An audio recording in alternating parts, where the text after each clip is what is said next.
What is cracking, my gangsters? It's the Total Reason, and I'm back in your faces with episode number 2 of the Stanley Parable. In the first episode, we went through and we basically followed our little voice in our head, the narrator. We followed his directions word by word. We ended up finding the secret underground mind control facility, and we shut down the master power, opened up the escape hatch, and walked off into freedom, never to be mind controlled again. I'm assuming this is one of the best endings you can get because, yeah, everything seemed to be happy. But we did leave a lot of unanswered questions like, where did everyone else go? And what about some of these other hidden secrets they're talking about? So, with all due respect, let's get cracking. Alright. I can't wait to tell this story to my co-workers, Stanley thought. How amusing they'll find it. Oh, won't we all just laugh and laugh at the time I thought everyone had gone missing? Alright, so what could they be? I don't see them, so off to get that memo. Still no one.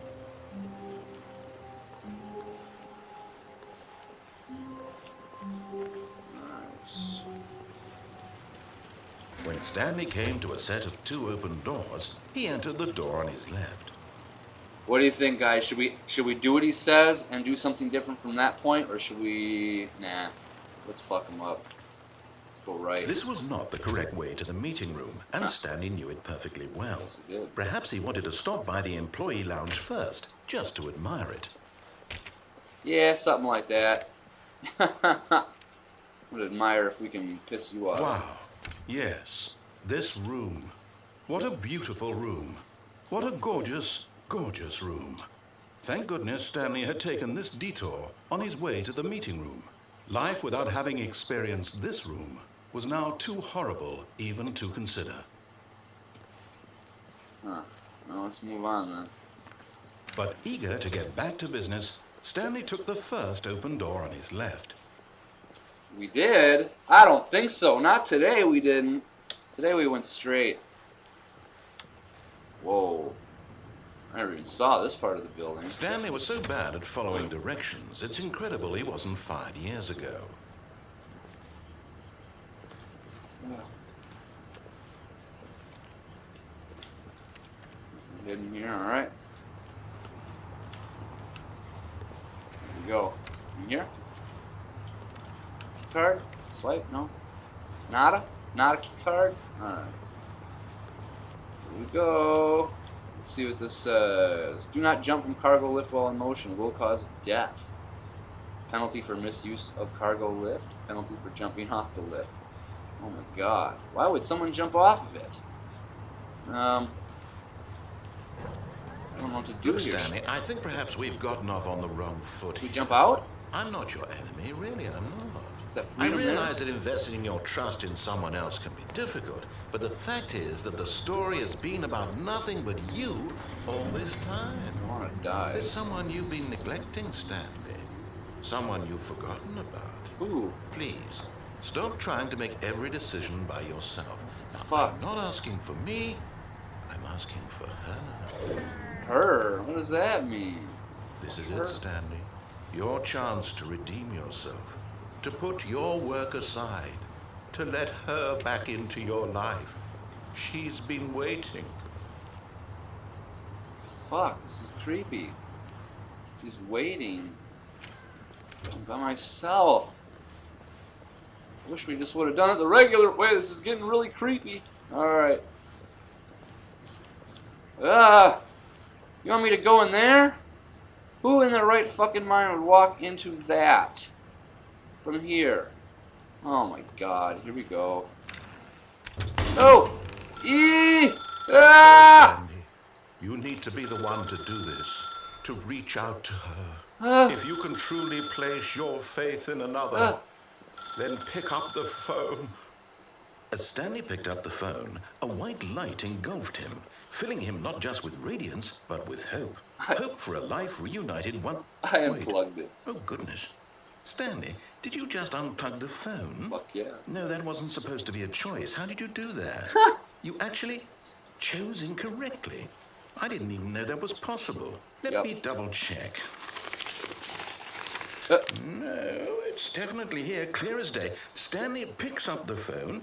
He's taken to his apartment where he finds his wife, and the two pledge themselves to one another. What? Music comes in, fade to white, roll credits. What? Not picking up the phone is actually somehow an incorrect course of action. How is that even possible? None of these decisions were supposed to mean anything. I don't understand. No. How on earth are you making meaningful choices? What did you... Wait a second. Did I just see... No, that's What? not possible. I can't believe it. What? How had I not noticed it sooner? You're not Stanley. You're a real person. What? I can't believe I was so mistaken. This is why you've been able to make correct and incorrect choices. And to think I've been letting you run around in this game for so long. If you'd made any more wrong choices, you might have negated it entirely. It's as though you completely ignored even the most basic safety protocol for real-world decision-making. Or did you not grasp the severity of the situation? Well, I won't have that kind of risk on my watch. I'm going to stop the game for a moment so we can educate you properly on safe decision-making in the real world. What? Please observe this helpful instructional video. Choice. It's the best part of being a real person. But if used incorrectly, can also be the most dangerous. For example, in this scenario, a hypothetical real person named Stephen has a choice. He could spend years helping improve the quality of life for citizens of impoverished nations.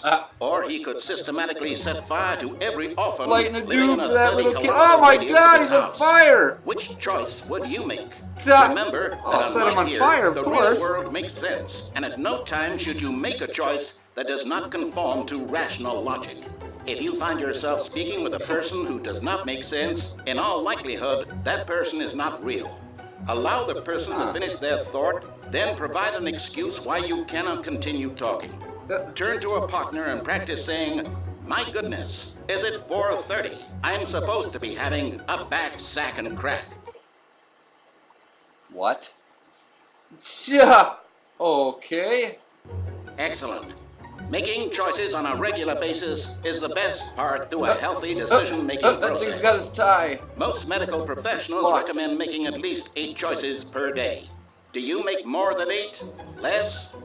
And finally, Pretty sure if you I do. begin to wonder if your choices are actually meaningful and whether you'll ever make a significant contribution to the world, just remember that in the vast infiniteness of Guess it's gonna be space, a no. your thoughts and problems are materially insignificant. Yeah. And the feeling should subside. Ain't that the At truth? this time, your instructor will guide you in an exercise to test and reinforce the material covered in this video.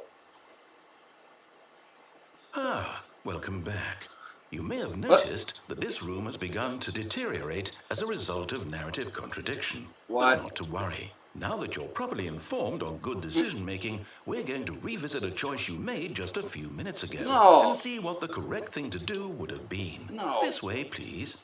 No, you're making me go back. No. I have to. My exit. Fuck. Ugh. I'm gonna keep going back. Fuck you, Stanley. Wait! I probably can't get back this way, can I? Oh no. No. Shit balls. Now that we know your choices are meaningful, we can't have you jumping off the platform and dying. Imagine the main character dying senselessly halfway through He the put a story. fence on That it because story he would knew be I'd no jump sense now. at all.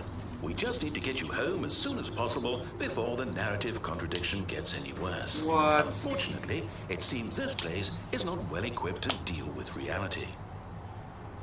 What is going on?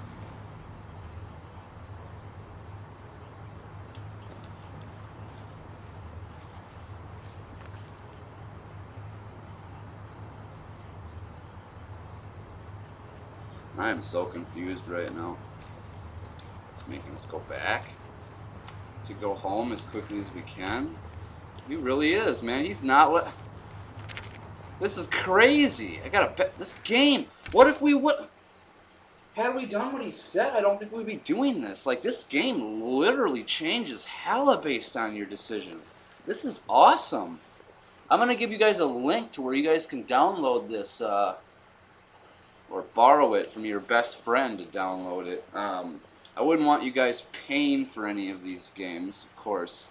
You could borrow my copy Almost there. if you'd You'll like take the to door use on the it. You left, have to give my back copy to the back correct to me, ending. though. The story will It's only have to resolution borrow. once again, and you'll be home free. Sharing in is the not a real crime. world.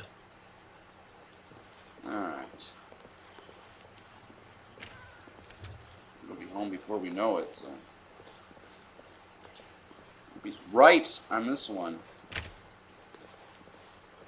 Ooh, ooh. Now remember, all you need to do is behave exactly as Stanley would.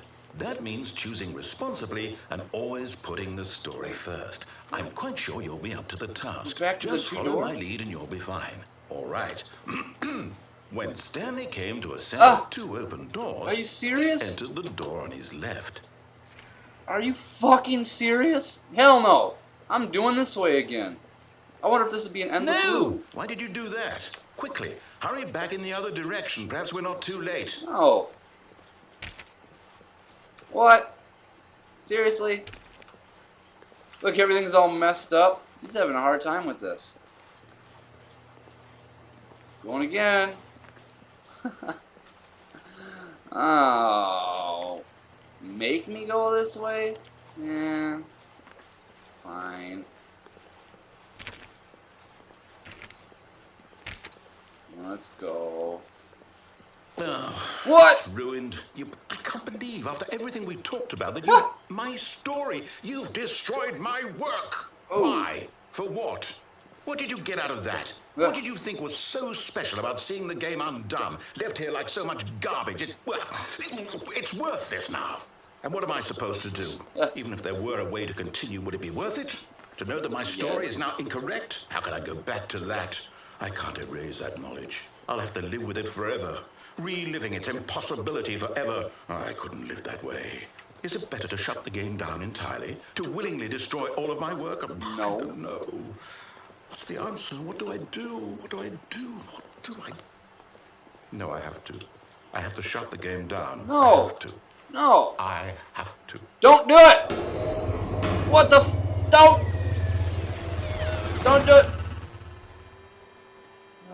Oh, god damn it.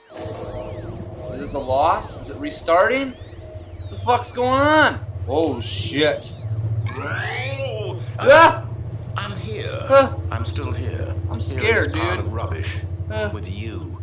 You. Look at this place. Who thought you were so clever. Now look where we are. My entire game is destroyed. It was the only thing in the world that was mine, and you run it into the ground. What, did you think that would be funny? Yes. You just had to see? Didn't I impress upon you how important it was to be like Stanley? He actually Fuck knows how to do what I Stanley. tell him to. He understands that if I say to do something, there's a damn good reason for it. Yeah. That thought hadn't even Sure. occurred to you, had it? No. That Fuck there's a no. world outside of you? You're a child. Goddamn right. Oh, my story. If you'd just gone through the door on the left, you would have seen it. There was a whole underground facility. You would have destroyed it and been victorious. It would have been so perfect. I Did that worked last so time. hard on it. I tried so hard. Did that last time. Now Behave what? exactly as Stanley would. That means choosing responsibly and always putting the story first. damn I'm it. quite sure you'll be up to the task. Just follow my lead and you'll be fine. All right. When my Stanley Lord. came to a set of two open doors, he entered the door on his left. You know what, guys? That was crazy. So that was the end of episode number 2, The Stanley Parable. Man, episode number 1, we shut it down. We did everything great. We got the first ending. This one, though, is a very weird ending, huh? Just to loop back to this decision. We essentially fucked the game up, according to him. We screwed him up so bad that he could not allow us to go any further. So, stay tuned for episode number 3, where we will continue to fuck with him. We'll pick some other ways to go, though. So, until next time, stay up, my gamesters. Peace.